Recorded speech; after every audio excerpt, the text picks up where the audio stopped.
All right, welcome back to our late episode. This is actually our last late episode on a Friday, so I'm sorry I'm keeping you late. Episode 10, season 2 of the MVP Real Estate Podcast. We have JoAnna Blackstock here from Oklahoma. I'm going to let her do her intro, but thank you for being here. This is going to be, I think, a fun one because we haven't had an agent or anybody in the real estate other than a few brokers on the show recently. So we're getting back into like the grind of real estate. Gotcha. But thank you for being here. Thanks. I'm glad to be here. Thanks for the invitation. Yeah, no problem. Why don't we start out where we always start out? What do you do? Where are you from, and how did your career develop or your life develop into getting you in the position that you're in now? Great. Sure. So this September marks my 19th year in the business. I started in 2002. I left a very comfortable, air-conditioned, beautiful office in the fine jewelry and diamond business, the wholesale business, and decided that that's where that picture is from in the background. Yes, I noticed that right away. And it's also one of the Keller Williams bold laws or things that we promote around here. So it was the perfect backdrop for my office. I like it.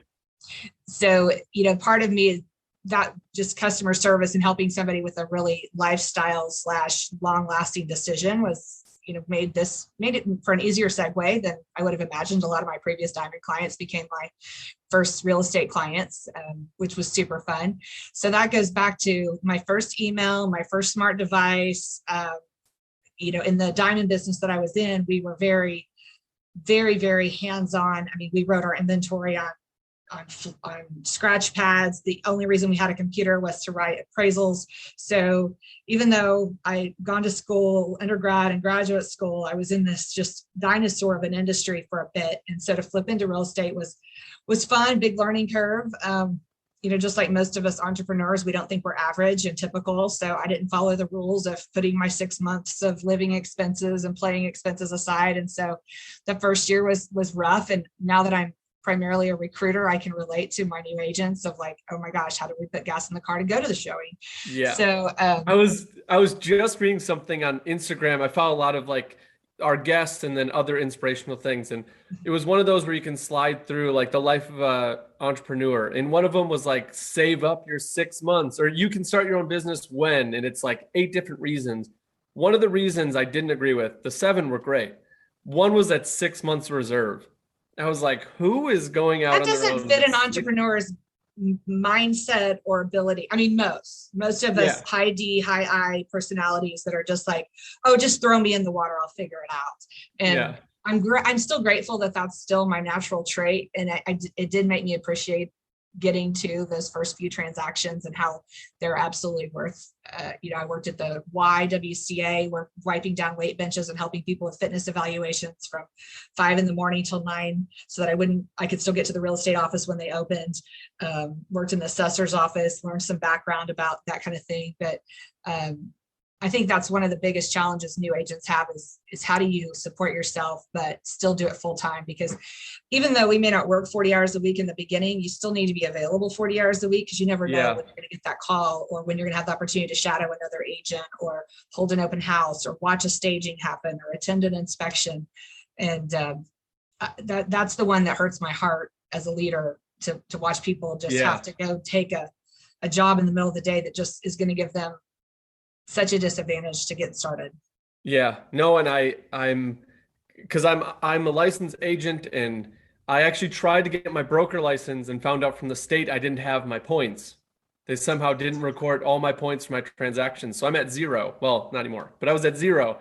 So it was like a shocker, but I'm mulling over that question because I want to get agents in and I want to train them. But it's so hard to say like, hey, you're making a comfortable wage that gets you through. Mm-hmm. Trust me, come over here. You're not going to make money for what's the average, like 8 months, 12 months? Oh no, I think it's shorter than that in residential. Is it? I would say our goal with our newest agents is to get them under some kind of contract within 60 days. So that may be 90. Okay. I would say 90 before they see commission check if they do some of the stuff that they're supposed to do from the very beginning. Get a database together. Don't be afraid to ask for the opportunity to do business with people and engage. I mean, most real estate companies have great training programs. It's just getting there and doing the work and then taking the next step, because we can all be students of anything forever, but we got to take the action piece for it to come to fruition. Yeah. And maybe I'm thinking of like when you've got a comfortable client base, or when you start seeing consistent, maybe that was full-time income, I'd say you're right. Just under a year. Okay. Maybe that was what I was thinking of or recalling or something, but it's a tough start. So as I venture into becoming a broker and trying to get agents in, I'm mulling over my ideas, and I'm taking from past companies that I've worked at and what I liked about how they supported the transition. And there's no right answer. It's just what's going to work, and it still eludes me. Well, that's why the win is so victorious. I mean, 87, the stat, I think it's an NAR, a fairly recent NAR stat, 87% of agents don't make it through the first 5 years. I know. And that's why, like, all right, the first thing is like, all right, salary them, put them on a salary. But now, how do you afford that? With those odds, and it's very, very capital intensive to do that. So it's like, okay, salary is near impossible. Like, it keeps going back to commission based, but then you need to take the people. But then again, it goes twofold. Do the people that take the jump, are they the ones that are actually going to fight for it? So double-edged sword, and I don't know how it's going to work. Some of my leaders remind me, because I rack my brain and I get excited and frustrated, and some of my leaders that train me still in this role said, would you have done that? Was that how you did it? And sometimes the answer is to teach myself that not everybody's like me in the way I would do it. The other thing is when I'm trying to get some of my producing agents to do a certain thing, and my leadership goes, would you have done that? And I'm like, heck no. So, it's hard that's the hardest part for an entrepreneur, to be able to say what they've done that worked and what was successful, because you don't dare take any of it away. Right. You don't know which was the thing that really got you there. Yeah. That drive, ability. And I think it's taking the plan B off the table. I think that's the number one thing, if I had to say from an agent's perspective, is this has to work. I mean, my other job was not going to hire me back if I came back. I mean, that we parted ways. It was great. I didn't leave them during the holiday season. If they ever needed help, I was always available. But once you've left something, you don't go back to it with the same passion. And real estate would be the same way. People that get out and think they want to go try insurance or mortgage or something for a little bit, if they decide, oh no, wait, is better on the other side of the fence, it almost is never as successful as it was when they left. Yeah. It's, I always, when I was going through, and my career has been short stints, like what generation I'm in, they're seeing like 3 to 4 years and they switch jobs, and that's, I'm a carbon copy of it until now. But, it was always trying to take those good and bads through it. And now that I'm on my own and I can start creating, I don't want to discount the negatives, and I don't want to focus on them, but like take the negatives, take the positives, try to scramble it together and implement something. But I mean, you work for a bigger brokerage nationwide. Yes. I don't know if you can say the name, so I'm not going to say it. Yeah. Okay. Oh yeah. Okay. Yeah. We're an international franchise. Oh, it is international. I didn't know that. It, but man, I was worried that I wasn't going to learn something today. I had no idea you guys were international. That's super cool. 42 countries. Really? So I want to know what real estate's like. And we've had Canada, we've had some international, but I haven't talked to like anybody. I want to know what real estate's like in like Europe. Well, I'll tell you what I do know about it is they strip every property down. So there are no, like we have all the reserves, curtains, window treatments, light fixtures, no, they take anything that is not the physical structure. So unless it's purchased in addition to. So that has been my big eye-opening experience when you see these beautiful marketing pictures and then you send the client in to look at it post, pre-walkthrough or closing. And it's tough to make a house look good when it doesn't have anything in it. But it's fascinating, especially when we have buyers from other countries and they think it all comes with this. Like there's going to be a dishwasher and a toilet, and I mean, they take toilets. It's anything that's, and think about in Europe, those buildings are so old. Sometimes they have those added toilet. I think you get them at IKEA, where they actually are separate. That makes sense. they're not plugged into an actual sewer line. They're plugged into the water line. So you can literally unplug them and take them with you. Whoa. Yeah. I heard about the dryers that are all in one that look like a microwave. I mean, it's a different story. Whoa. I mean, I learned about the cabinet thing from IKEA, because they literally designed them so you can pull them off the rail and take them. I just think that's bizarre, because I mean, I flip homes, we build new homes. I can't take a cabinet from one house and like put it in the, I don't know how that's going to work, but apparently they make it work and it's still functioning. So kudos to them. It's interesting. But yeah, so going back to it, you guys have obviously gone international. You guys have created a system somehow to get agents through and produce and do well. So you guys are on to something. Well, in real estate, one thing I recently went through an experience, if you don't mind if I tell the story. So absolutely. A few years ago, I was invited to go on I wouldn't say it was a mission trip. It was it was a service trip, and I make jewelry. That's one of my hobbies. I just realized I happen to have on one of my pieces, and I started getting some demand for it for these. You can plug the jewelry company. Thanks.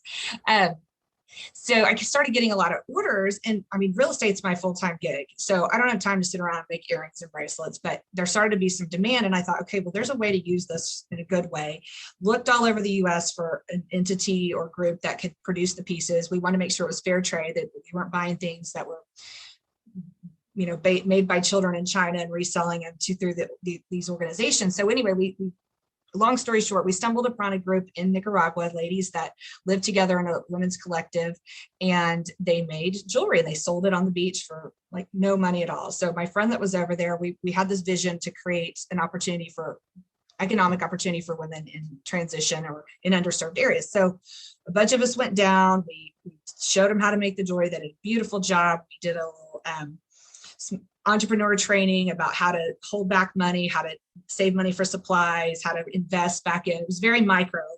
But the end result is we helped them, each of these 10 women, raise $300 of their own money, which is what they had to come up with to be able to contribute to a bigger project that was building sustainable living. They were in these little shacks that would blow away every time it rained. Like every hurricane season, these tin and cardboard shacks just collapsed, and they had to start over every year and lose everything they had. And I don't even know where they stayed when this would happen. Like the ants' place wouldn't fall down, so they'd all go over there. It would disaster. The little girls, as soon as they're tall enough to cook over the wood stoves, they start cooking. So all these very young people had major respiratory issues and lung cancers from the carcinogens, and never smoked anything other than breathing the food that they intake. So at the end of the project, which we were not the only contributors, but they built sustainable housings, these concrete block housings with metal roofs and safe latrines, and the jewelry that we produced and helped them sell in the North American market got them back the money they needed to contribute. The mainstay's wage is about $4 a day. So $300 was a lifetime of income for some of these families, these ladies. And the culture there is the men leave to go work, and most times don't come back. So lots of single mothers and families being raised by one parent. So what I came away from that is that homeownership is a thing everywhere, not just in the US, not just in developed countries. It's something that's yours, that's safe, that's clean, that is grounding. And, the very next day I was back in Chicago, where I had a home and a business there, and then a home and a business in Tulsa. And here I am in my second home, my second car, going through this car wash with all the sparkly glitter and everything that our car washes have, and just bawling my eyeballs out, because literally 48 hours before, I was with my friends that were hiring a donkey to go 3 miles to bring back one of those big 3 or 5 gallon water jugs for the neighborhood. And it re-energized my real estate love and my desire to do this business, because when somebody's like, oh, the toilet's squeaky or that door doesn't align right, it doesn't bother me anymore. I'm like, okay. Yeah. I used to get frustrated. Well, it does kind of frustrate me sometimes. I'm like, this, you've got a door in your bathroom. I know, that's where I'm at. But it helped me really understand what that is a human need. Mm-hmm. Yeah. I mean, those companies are super cool. And the name of your jewelry company, we're going to put that in the show notes and try and I want to support that. That's a super cool mission. I have a story like that myself that got me into the give back philosophy on that. And it was somebody that when I was doing my up and come trying to make money, I was driving for, it wasn't an Uber Lyft, but it was like a really local startup company that I'd actually go to the person's house, pick them up in their car. They could ride in their backseat, transport them driving back. So it was that kind of thing. And he was in the back telling me about a company he'd started about kind of a give back program, trying to help people out of bad situations. And it just sat with me. And I was like, hey, I'm doing this. Can I reach out to you for advice or just mindset stuff? So we still keep in touch this day, but it was super cool. Those kind of, the idea of doing it is great, but like you are one of the few that actually is like, we're doing it and we're going to take action on it. So kudos to you on that one. That's great. Thanks. And with that, it was just aligning my passion. I've done a lot of work with Jack Canfield, and the vision came before I knew how it was going to play out. Because I love my art, it's fun, but it's not my income. And I really didn't want to take away from my income and my family to do it. And I just had this moment after going through one of those trainings, and maybe even a meditation or definitely some soul searching. And what came to me was that my art can be used for contribution and for good, which I'd always donated it. I never really sold it. I always donated to charity auctions and stuff, but I thought, okay, it's here to serve the greater good. When the opportunity came up, it was very obvious, so easy to say yes. Yeah. Yeah, it's I don't know, isn't that how Tom's was big? Mm-hmm. They donate back? Yes. I think he's the guy he always sits on the right side. He's like a guest now on Shark Tank. I'm forgetting his name. Okay, I haven't seen it in a while. Yeah, he always comes with like his cowboy button-down shirt. I thought that was him, but maybe not. Yeah, it was buy one, give one was his thing. Mm-hmm. Yeah, super cool philosophy. It obviously works. So yes. Keep going with that, definitely.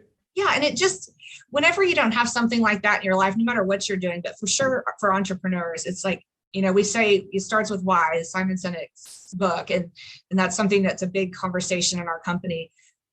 But why has got to be bigger than you, got to be bigger than your fear, got to be as big as your faith. And that's what gets us through the hard transactions and the difficult clients. It's like, this isn't just about you, me, and this house or this development. It's about what the money's going to do at the end. It just helped me refocus, because I've been on the edge of burnout a few times, like any of us that have done something for more than 4 or 5 years. And it's like, okay, why am I doing this? What is the deal? Yeah. One time when I figured out, when I paid in taxes, that I worked for somebody else until May 1st of the year, I don't need to ever do that math again. Yeah, no, absolutely. Well, on the real estate or agent side, or your technically team lead side, take us through your day in the life, or kind of what your focus points are for either, if you're a listener trying to become an agent or come involved in the field, what should they expect? What are your standards of what a new agent should be doing? That's a great question. The commitment that they make to themselves, and I think this is human nature, we all struggle with this, is just doing what we tell ourselves we're going to do. And it's so easy when you're your own boss, that if you're having a rough day, to sleep in an extra hour, or agents and experienced and new alike easily mix up activity with productivity. And yes, I know that well. We all do it. That was the beginning. Yes. And sometimes I walk around my office and I just go water the plants out front, and people look at me like I'm crazy, because they know I definitely have something else that would be more dollar productive. And I said, well, sometimes I just need to see what I did made a difference. We all do stuff behind the scenes or in preparation. And, even our closing days they're fun, but that just means we got fired. We got to go find another one. And that gets exhausting when you can't see the big picture. But the discipline of the daily activity, and really, not just doing the steps to do the steps, but engaging with people and finding the opportunities to do that. I've always amazed and appreciate agents that come into an area that they don't know anybody. They didn't go to school. They didn't grow up here. They didn't have another business where they were out in the public. And I actually have a list called 100 Houses in 100 Days. And it's ways that even an unexperienced person can find divorce attorneys. That's 50% in the county I'm in. And let's just say 20% of those are homeowners. And let's say that they sell one, buy two. And by the way, those attorneys need a price valuation for the beginning of this. And hopefully you don't know, but most divorces take a while. And so if you go get an appraisal day one of your divorce to figure out what your assets are, 18 months from now, that number is not going to be right. So there's just some things that agents can do in the beginning to really start building up their business, but it takes courage. It takes action. It takes, the fear, facing the fear and doing it anyway. A couple of my newer agents recently have been door knocking, and that's so old school. I mean, that's like the original old school way of prospecting. Yep. I'm like, if you don't do that in your own neighborhood and a for sale sign goes up and it's not yours, how mad are you going to be? Yeah. And two of them just this week told me they met people that they were able to help. And it's like, okay, that's all you have to do. Just wear your name tag to the grocery store. Someone's going to talk to you about real estate anywhere you go. It's so true. And it seems so weird. And I will admit, when I started, like, it kind of felt MLM kind of network marketing. And I didn't have a good view of that world. Like that was just like, ooh. So like I would walk in and someone would ask me real estate and I'd be like, yeah, that's cool. And then I would like try to divert the conversation away. Once I started, like, I'm in real estate, I do real estate every day in some sort of capacity. The people I meet and they're like, oh my gosh, my sister so-and-so and this person there. And I'm like, yeah, that's great. Here's my card. It became so easy that now I get not in trouble, but like my girlfriend is like, would you stop? Well, we're at dinner and I'm just like talking to guys in the lobby about real estate. She's like, that's the best thing. When I used to travel, because I had my main market in Tulsa and I used to travel to Chicago and I didn't know anybody there. I could actually go in a restaurant and sit through an entire meal. Nobody would come over to my table. I didn't have to go say hi to anybody. And my partner at the time loved that. He's like, I hate going to dinner with you in Tulsa. You're like the mayor. But I'm like, that's my life. That's my business. Like, who gets to go out to dinner and make money? Right. That's that. Once you've established a business in a specific area, that's exactly what you do. And yes, it does look like happy hours and dinners and parties, but the real work happens during the day. And then you do that to expand. And the one thing to know is that the hard work beforehand allows you to do that. It's not you become an agent and I'm going to take all these people out to dinner and we're going to go on the golf course and it's going to be great. That's the farthest thing from the truth. Exactly. When you start, you have no one to take on the golf courses. You have no one to take to dinner. Those don't just pop up. Like, you've got to do the cold calling. You've got to get out there. You have to be known as the person that does real estate. So they go to you. I mean, yes. And we have this conversation a lot about changing industries because some of my best agents have come from other industries where they have a work ethic. They know what it's like to go to the office every day. They didn't come straight from another entrepreneur piece that just magically did. Maybe real estate will happen because they'll have different or new habits. Whenever anybody leaves the business, if I think, if I think that there's just a couple more conversations, like, what are you going to do in that business that you didn't do in real estate that's going to make it different? Yeah. Or if they want to change brokers, same conversation. What are you going to do differently that you didn't do here? But it's those daily habits. You're right. And converting from a previous job. And I never thought about that philosophy though, but it is true, like broker to broker. Yes, the broker is your umbrella and they do give you some support, but I mean, you're not riding with people every day, making sure they make their calls or go to these, like, it's up to you. Whether you've got this badge on or this name tag or what brand you're wearing, it's up to you. You still know the same people, regardless of the color of your sign. Yep, that is true. Or don't know the same people, if that's the problem. Good point. And the transition from another industry, it's like sometimes those are your best people. If you used to be a teacher, if you used to be a banker, if you used to be an insurance, like those people you worked with know, like, and trust you. They know what your work ethic is. They're willing to trust you with their business. And but it takes people seeing you do the business to not think of you in the previous business. I'm going to show you something. I think I have it right here. Awesome. So my dad's best friend, rest his soul, 19 years ago was a graphic artist, back when they really did it with a pen on the screen, or I don't actually know how it worked, but I know I paid $3,500 for my first logo. The family and friend, you're my daughter price. Yeah. This is what it looks like. I'm going to show it to you. I still have the stationery because I absolutely love it. Does that O look like a ring to you? like a ring, like a No. piece of jewelry? No. Okay. Well, it does to me. And that was cute that he did the A-line house. Yeah. You see it? Yeah. But he could not think of me in any other capacity than jewelry. So yeah. I'm made, trying to see I see the thicker side of the A. That's clear. yeah. All right. Awesome.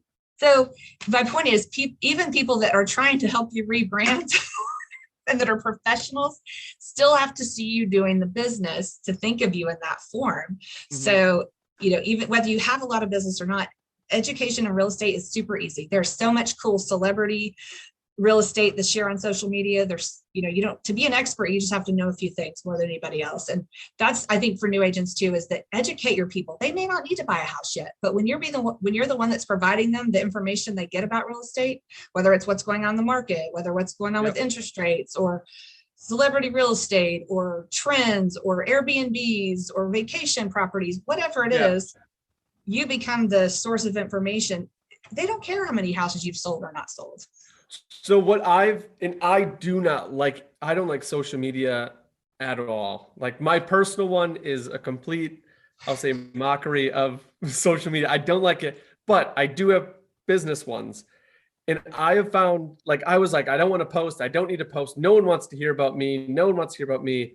And it got in my head. And this was back in the beginning where I didn't want to talk about real estate because who wants to hear from me? Right. That's my thing. Limiting belief. But it wasn't even me. I'd be sitting here reading an article on whatever about real estate, and it takes 2 seconds to just hit share on Instagram. I read it. Here's information. I didn't do anything. They don't know it's me. I'm not saying this is the way to believe it. Just here's info. And it became super easy to just kind of push things out and just give information. Exactly. And I felt like the pressure was taken off once I got there. Mm-hmm. The pressure of I can't go talk to that person. They don't know who I am. And I can't talk to that person because I don't know everything. That pressure just left. Mm-hmm. When it wasn't like I'm trying to inform them, I'm just giving information. Exactly. And starting a conversation. Exactly. So back before social media, we used to pay a lot of money for print advertising. I mean, a lot, several $1,000s a month. Everybody listening has seen the print. Yes. It's around for sure. Yes, but the magazines, the newspapers, every seller wanted their full color page in there. And even in some of the social or local social magazines, they'd have the Ask the Expert. Well, that Ask the Expert isn't the editor calling somebody they know in the business. There's a paid ad there.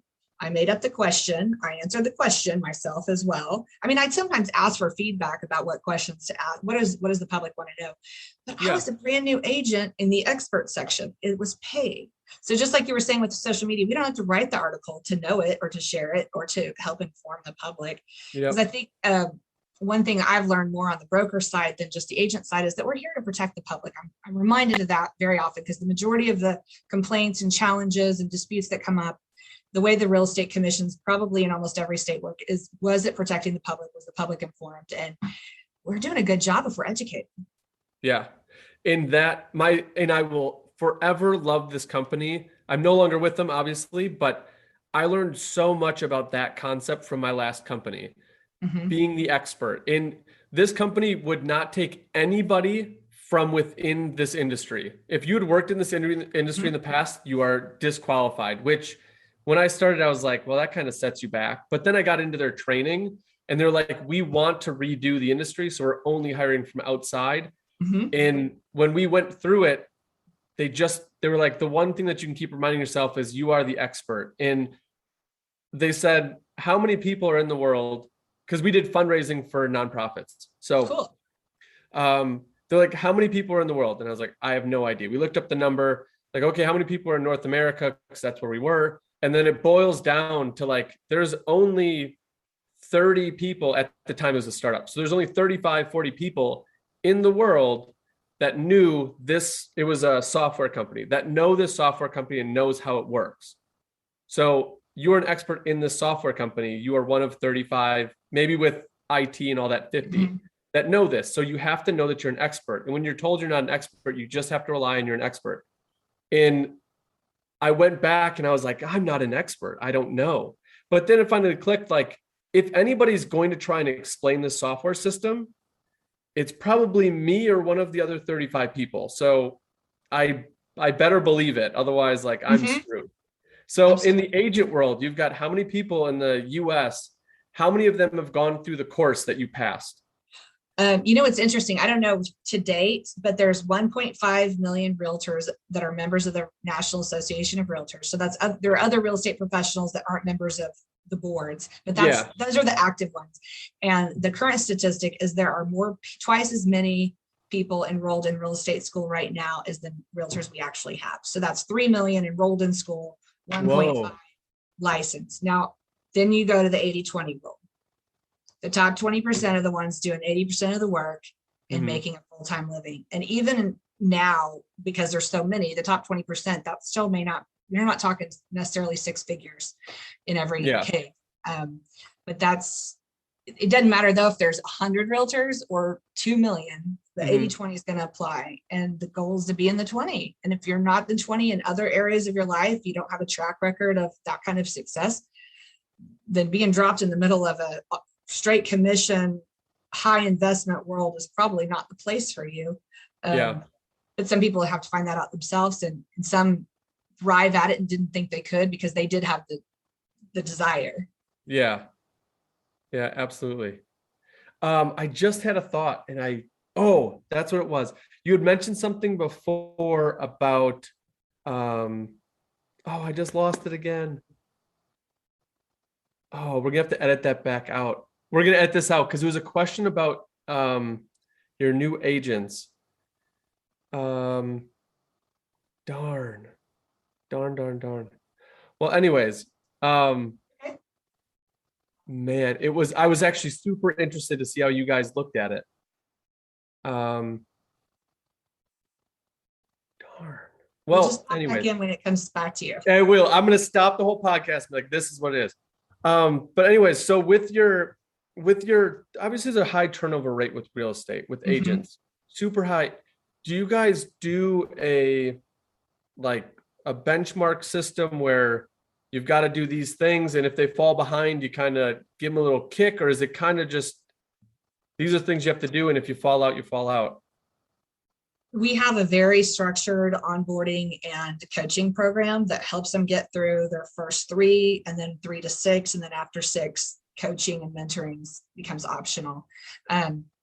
We give them all the tools, but if they don't use them, they don't use them. And we can usually tell within the first 90 days if somebody's really going to make it. And it's usually the ones that just go and find a transaction to start. It may not be the one that closes. It may not be the one that sells. It may not be the client they want to work with, but just they're willing to take that chance and do those first few. That's really our indication of who's going to make it. But I have, one of my strengths and one of my weaknesses is optimism. And we constantly, as a leadership team, we're telling each other, we can't want it more than they do. We can't want it more than they do. But you just see that spark and you just know they're this close.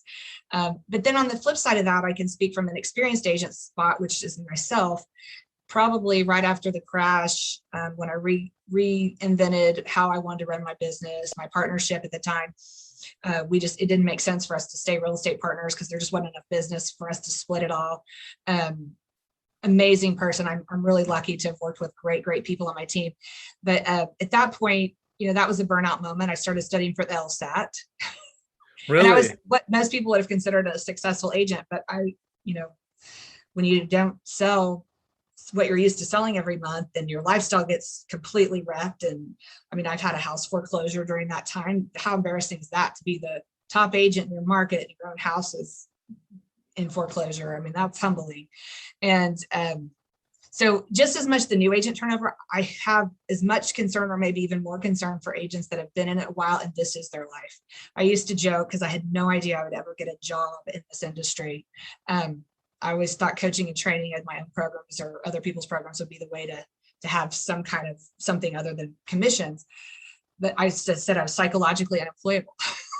And I believed it. In fact, when I interviewed for this job, I said, I haven't done a resume or had an interview since 1996. What, is that real? Yeah, that's real. That's awesome. That's real because I've been an entrepreneur ever since then. So I was 6 years old. just to date myself. Thanks. I was 6 years old the last time you wrote a resume. I didn't even know that was a thing. Yeah, like a resume or I want to be, yes, a resume. I had no idea. I want to be in that. That's a soup.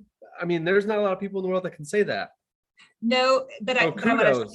thank you. But what I've seen in that is I've seen agents that have dedicated their life and their processes and their lifestyle to this business. And because of some of the changes, whether it's technology, the competition, because of the number of agents in the market, think people like some of our big conglomerates that have come in and been more involved in, I don't want to say any of the company names I'm not supposed to say, but just that have been disruptors. And we all should be aware of how we can be disruptive and how that affects us. Like the Uber. I mean, when did the taxi drivers ever think they weren't going to be in business? Uber.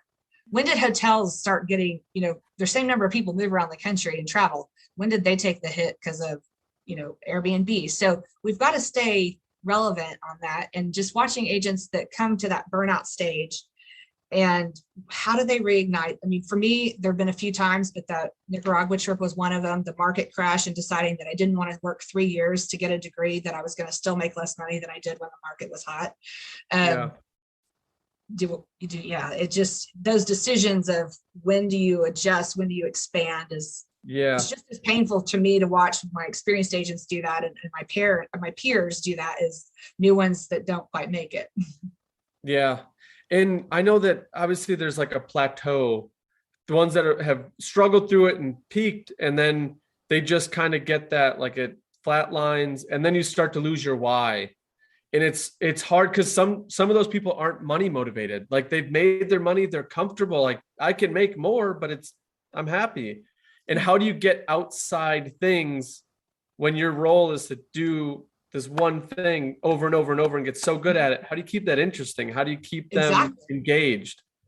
And that's a super hard philosophy. I want to do that. Like I've got staff and I'm like, how do I keep them doing something different every day? Or it's a struggle. It's a struggle. You do a habitat house once a year and everybody gets excited about when that rolls around, or you do the fix up Fridays for elderly people, or, you do the thing that isn't about the job, but your skill gets put to use.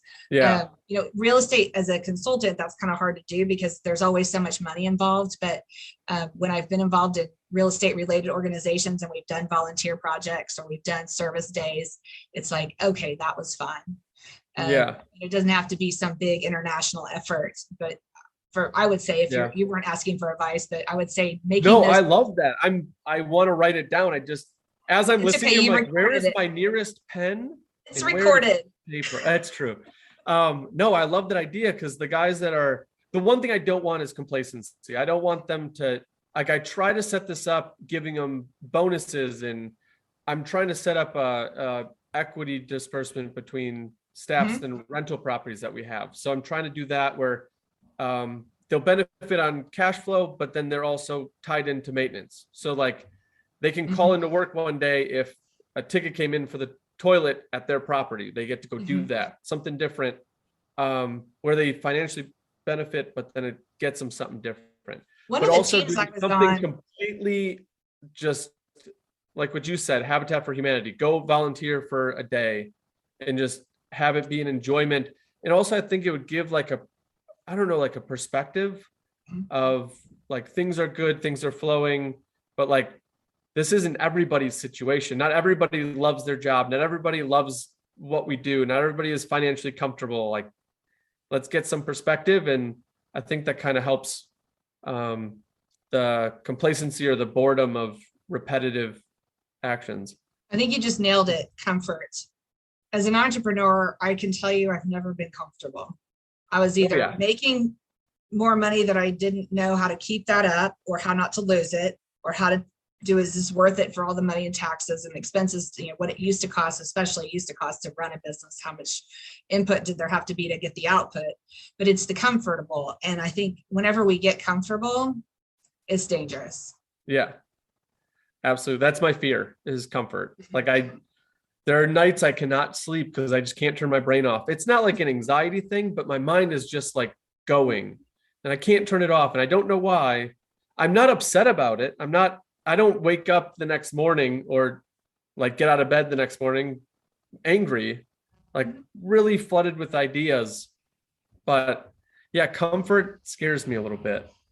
I want to, and I don't think I'll ever be comfortable, because I thought getting into this, I'm like, all right, I'm my own boss and I get to make my own schedule and I'm going to do what I want to do. And now it's like, yeah, if I'm sick or my son is sick or my kid or somebody in my family's sick, I can definitely just call the foreman. Hey, I'm not coming today.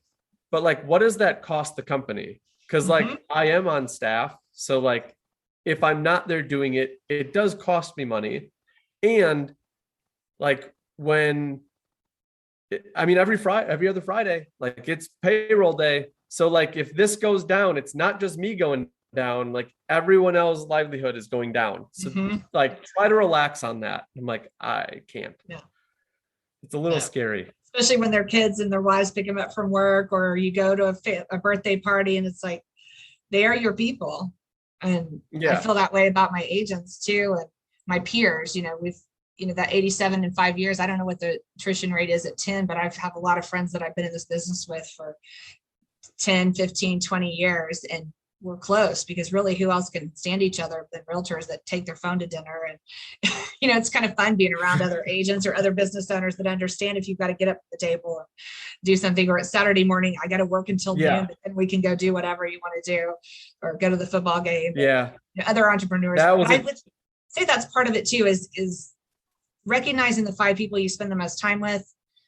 Do they understand, respect, and support your business? And if not, find another top 5, because I've grown more from the people around me than I've ever been able to train myself or watch from someone else doing. Yeah, no, that is so important to surround yourself around. And that was, I will admit, that was one of the hardest things to do, and it wasn't like a formal conversation, like, hey, thanks for sitting down for coffee, we're no longer friends. But like, it just developed over time where like, they would be going out and they're, hey, what are you doing tonight? And I luckily, and I call it luck, like my son is home. Like, I'm not going to go out on a Friday night. I had a kid very early. I mean, 22, not early, but earlier than my friends. That's normal. Yeah. So like earlier than all my friends. So when they're like, hey, we're all going out, I'm like, sorry, I'm a dad. I love dad mode. So like, I'm going to stay home. It helped bridge that little gap where I would have had to pull away anyways, because once my son goes to sleep, I pull out the laptop. I could definitely still go out. We've got somebody else home, but no, I pull up my laptop and I'm working and reading and anything I can do on those off times. That I think is the difference maker between the people that like want to get this done or like want to put it on Instagram that they're getting this done. Exactly. Yes. And it's super hard to coach, because that's just a personal choice. But what it is easy to see is when there's a pattern of personal choices that either are working towards something or posing or wishing. And from a leadership perspective, that's the part that I have trouble sometimes sifting through, because I can see it. I just don't want to believe it. Yeah. Like, oh, I know you want to do this. I know you want this opportunity. And, but if you're staying up till 2 or 3 o'clock in the morning every night, whether you're in or out of the house, if you're not getting the rest, you're not taking care of your physical health, the rest is just not going to happen. And I can say that it can go the other way. I mean, I spent several years really, uncomfortably and unhealthfully overweight, stressed to levels of anxiety that were unhealthy. To where my hair was falling out. I was making more money than I could spend, but I was just running way too high. But I was also running from other parts of my life that I didn't really love or enjoy. So, I think that's part of the entrepreneurial journey too, is to find that space. And I don't like the word balance. One of the authors I found says counterbalance. Sometimes something's going to need more attention than another, and but recognizing when that scale gets tipped for too long. Yeah. And it takes a while. Like, it's not something, well, you think that you're there. Like, I know when I'll hit too much stress, I'll know it, and then I'll back off. Like, there's no gauge in anybody that is like, okay, I'm too stressed now, because they'll be like, okay, they'll count it to something. They're always like, give me a sign when I'm too stressed, give me a sign and I'll slow down. you can always equate it to like, no, that's just a natural thing. I'm going to keep going. I haven't hit it yet. And then it's like, it could be too late. Well, and we get used to those thresholds. So what in the beginning might have been a lot of stress, we're like, that's everyday normal now. I'm used to the bank calling and asking if you want me to move over a line of credit. Like, yes. Does it happen more than once this month? No. Okay. Yes. Versus, oh my gosh, do I have to do that? Do I have to open this up to run my business? I'll tell you the marker for me, and it wasn't too late because my kids were young, but it was right after the time change. So it was around this time of year. And the spring, and I walked home and they were in the backyard grilling with their dad. And they were little, like 2 and 3. And they looked at me like I was a stranger. And they said, "What are you doing here?" Because they weren't used to me being home before dark. Really? Yeah.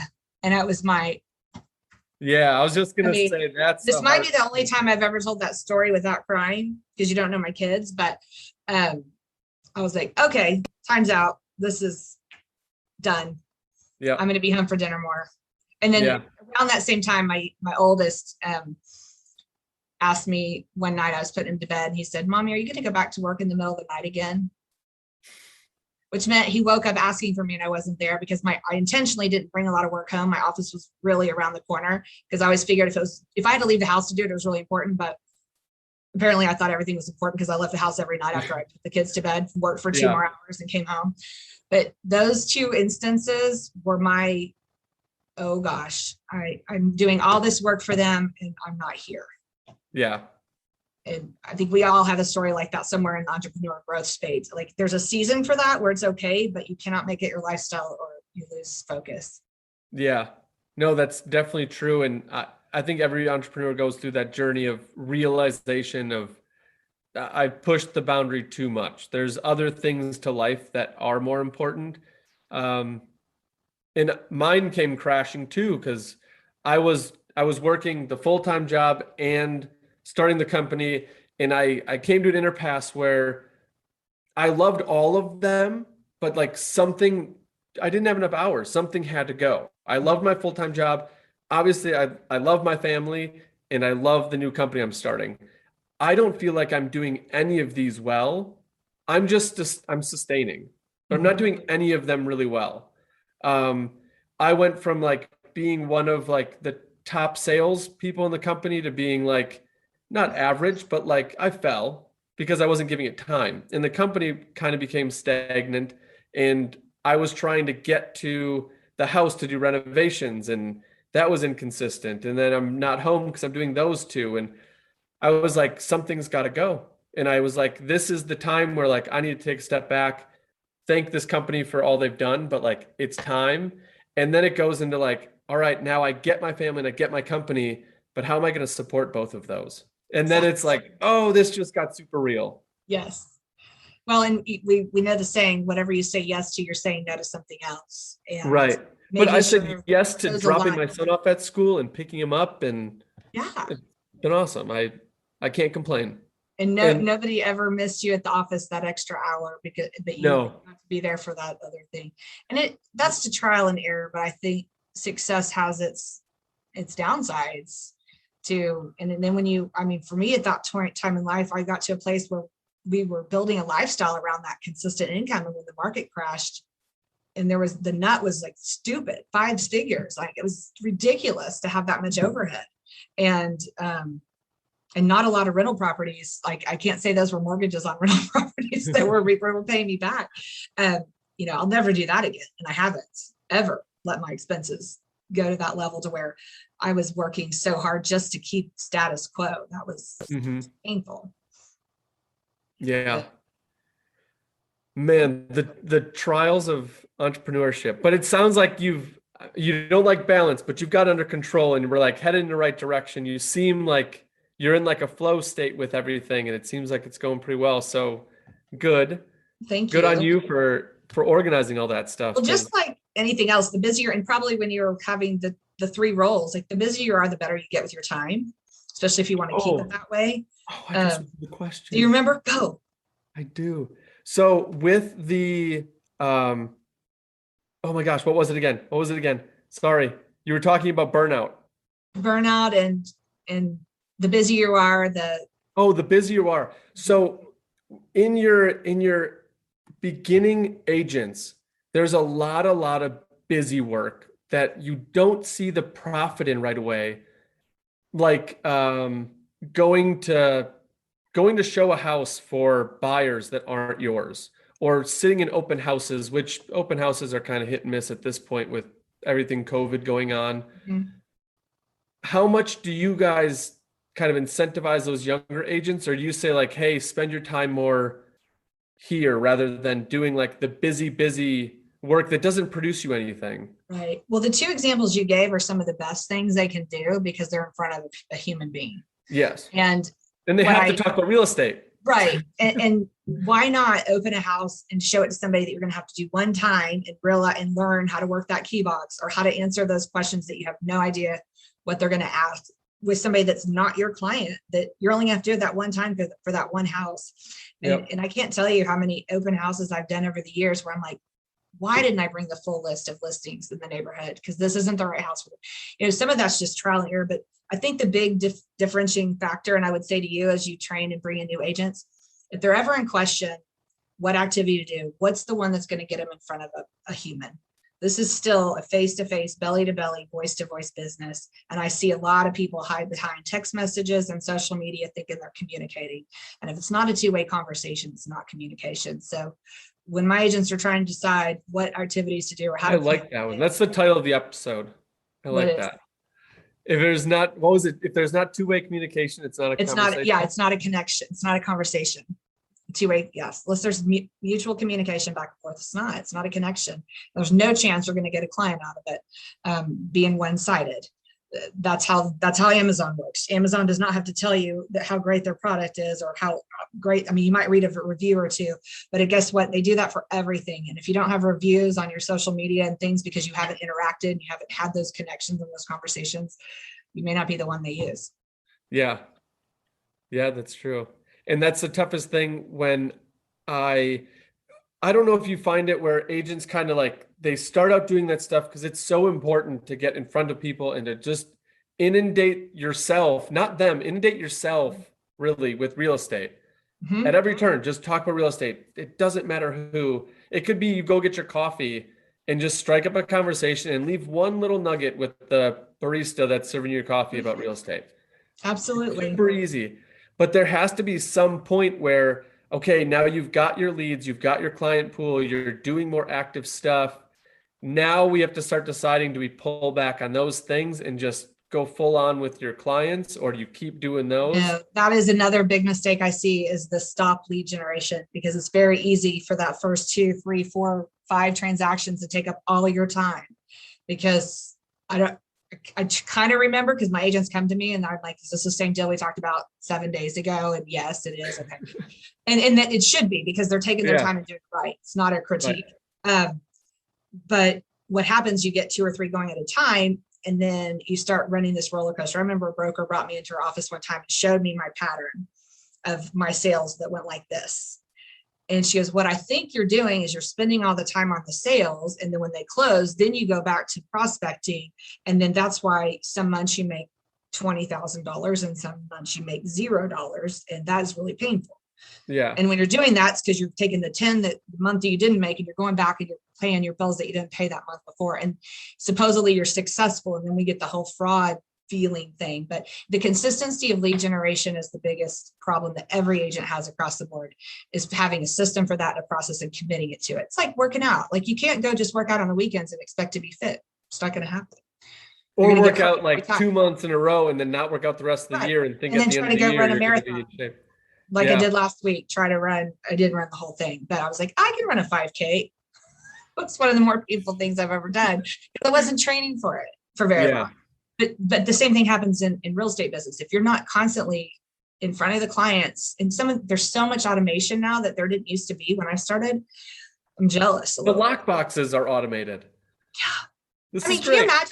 Can you imagine, Marcus, for 1 second, doing real estate without a smartphone? Absolutely not. No, I had a Palm Pilot and a flip phone, and there's about 7 people in my phone that I know that have been in there since the flip phone, because it was all caps. Mom, dad, and a couple of first names of friends. I'm like, y'all been in my phone since 1996. That's awesome. That is awesome. So the technology has helped us, but it's also, I think it becomes a crutch instead of a tool. Yep, absolutely. Man, we could talk forever and ever on real estate. I try to keep them to an hour. Otherwise, I feel like we start, in one, I get yelled at by Natasha. But two, I think we just keep talking. But I have had other people come on for a second time, so we can kind of get more in depth with the stuff you do. So we can definitely reach out, have you back. Sure, absolutely. And when I mentioned to Natasha, and we just didn't have a lot of interchange, which was totally fine.